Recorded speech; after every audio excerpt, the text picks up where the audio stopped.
Hello, it's Tina again with Tina T Ministries and also Blue Flame International Ministries. I'm doing a really quick video this week. I'm actually just using my phone and doing a real rush job here. Hopefully the quality is okay, but I am trying to limit myself from social media, and I'm trying to stay in the prayer closet a little longer.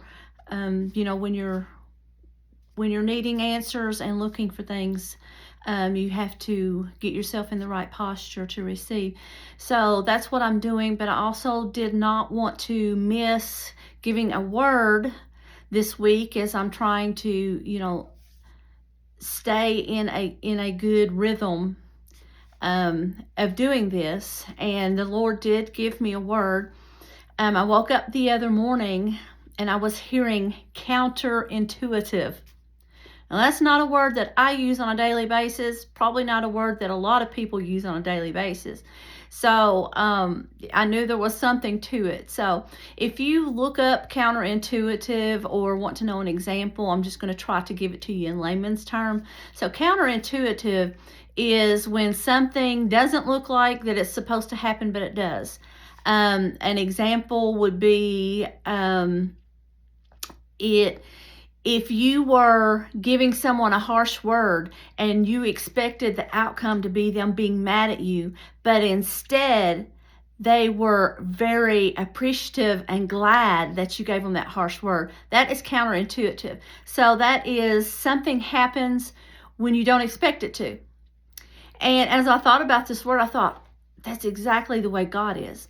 Because, the things that we expect, the way our minds work, are not how it turns out to be. God does it completely different, and it just wows us. But and I was thinking also, so one of the verses for that, Isaiah 55, 8-9 says, "My thoughts are not your thoughts, neither are your ways my ways.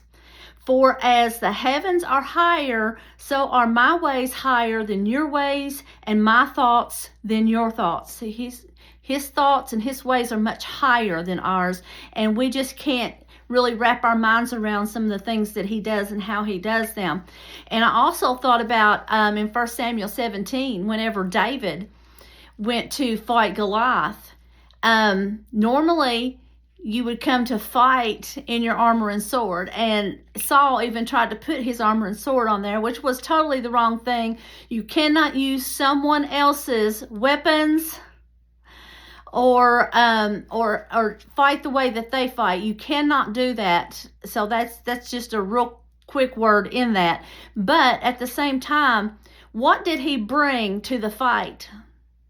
He brought a slingshot and a stone to a sword fight. That seemed very counterintuitive, right? You thought there's no way that this happens. But as he ran towards the Philistine, he said, "In the name of the Lord." And that was his protection. You see, he didn't need Saul's protection. Saul's protection was mankind's protection. He needed the Lord's protection. So he brought the Lord's protection in a spiritual armor.